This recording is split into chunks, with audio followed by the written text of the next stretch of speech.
Tahun ini, Kongregasi Para Frater Bunda Hati Kudus akan merayakan yubileum 150 tahun lahirnya kongregasi ini di dunia.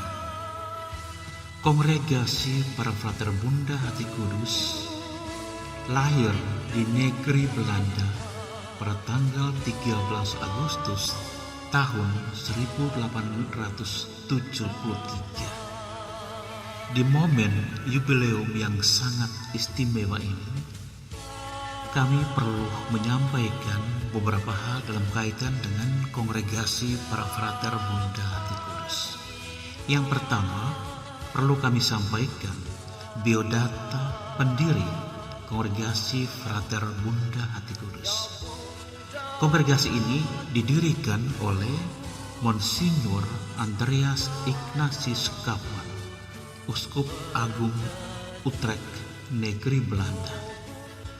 Monsignor Kaapman lahir di Zwolle, Belanda pada tanggal 4 September tahun 1815. Tabisan imamat di Oegest pada tanggal 10 Maret tahun 1838. Diangkat menjadi Vikjen dari Monsignor Suissen pada tanggal 8 Mei tahun 1858. Diangkat sebagai uskup pada tanggal 3 Juli tahun 1860. Diangkat sebagai uskup agung Utrecht pada tanggal 4 Februari tahun 1868.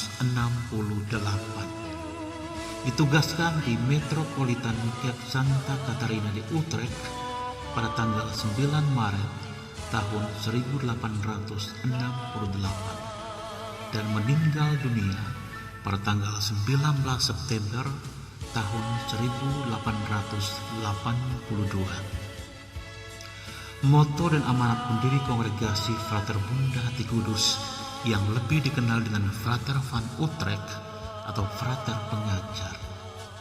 Moto pendiri Kongregasi Frater Bunda Hati Kudus adalah In Sollicitudine et Simplicitate, dalam keprihatinan dan kesederhanaan.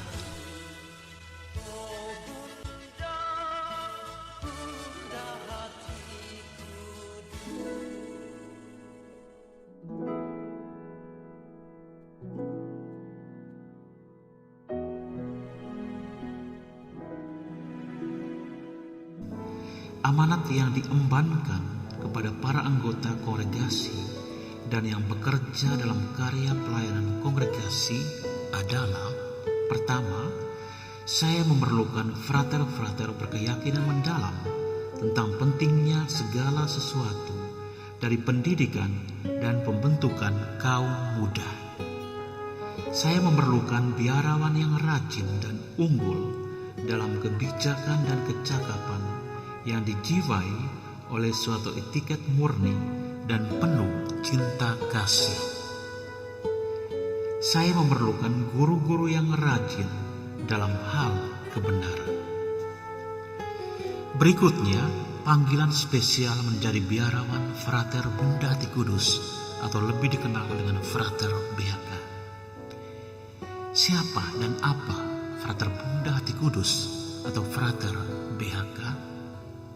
Pertama, Frater Bunda Hati Kudus lazim disebut Frater Pengajar atau Frater Kaul Kekal tidak akan ditabiskan menjadi imam yang berbusana biara warna putih dengan salib berkalung hitam.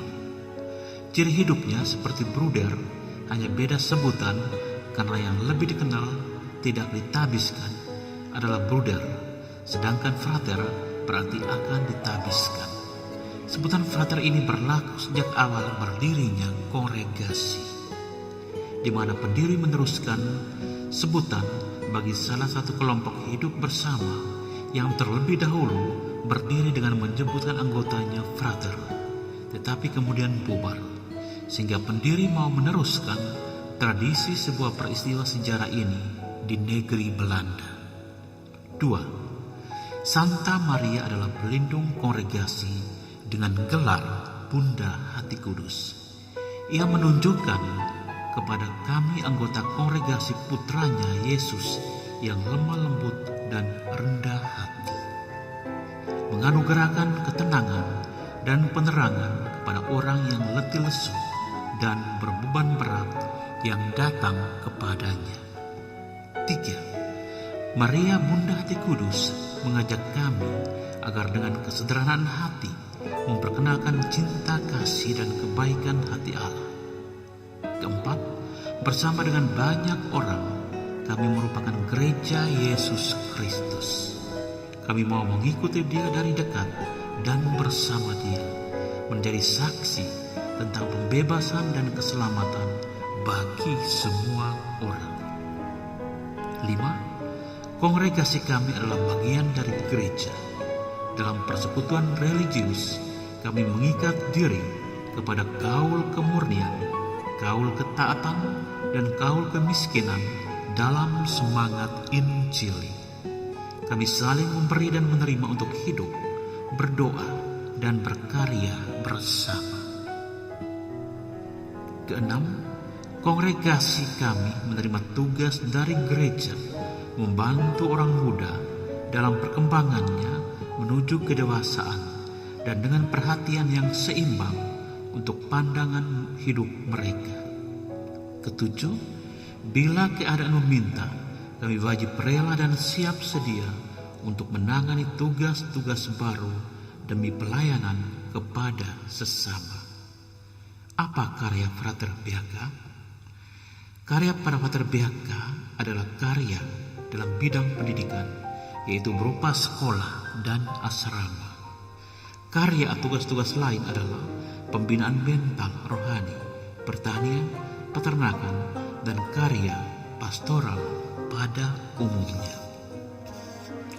Berikutnya perlu juga kami perkenalkan tentang tahap-tahap pendidikan calon frater dalam kongregasi Frater Bunda Hati Kudus. Ada 4 tahap dalam kongregasi Frater Bunda Hati Kudus atau Frater BHK yang dilalui dari awal sebagai seorang awam sampai dengan menjadi seorang anggota tetap dalam kongregasi. Tahap-tahap itu meliputi: yang pertama, postulat. Postulat merupakan tempat pembinaan dan pendidikan bagi para calon frater. Orang yang menjalani pembinaan dan pendidikan untuk menjadi seorang frater disebut postulan. Masa postulan adalah masa orientasi bagi para calon, yaitu masa pengenalan timbal balik antara calon dan tarekat atau kongregasi. Pada masa ini adalah masa seperti di seminari menengah atau SMA, di mana seorang mengikuti persamaan setelah tamat SMA ke seminari tinggi yang biasanya disebut kelas retorika. Para calon mulai diperkenalkan dengan kehidupan dalam kongregasi, terlebihnya dalam pembinaannya meliputi hal-hal kerohanian dan kepribadian yang integral. Tahap yang kedua adalah novisiat. Masa novisiat diawali dengan penerimaan jubah dan pemberian nama frater dalam perayaan Ekaristi yang meriah. Seorang calon sudah dipanggil sebagai frater yang biasa disebut dengan novis, orang yang menjalani pembinaan di novisiat. Masa novisiat dijalankan selama 2 tahun. Tahun pertama adalah tahun kanonik, yaitu tahun kontemplasi, di mana novis dibina dalam hidup kerohanian, pengenalan tarekat, hidup bersama atau komunitas, menumbuh kembangkan kepribadian yang semakin baik. Novis hidup dalam suasana ketenangan, keheningan, untuk mengembangkan dan membina hidupnya, baik secara pribadi maupun bersama dengan magister atau pemimpin novis. Intinya adalah pembinaan lebih mengarah pada hidup rohani atau ulah rohani. Tahun kedua adalah tahun eksperimen, tahun pastoral. Pada tahun ini novis akan mempraktekkan hidup di komunitas selama 3 bulan.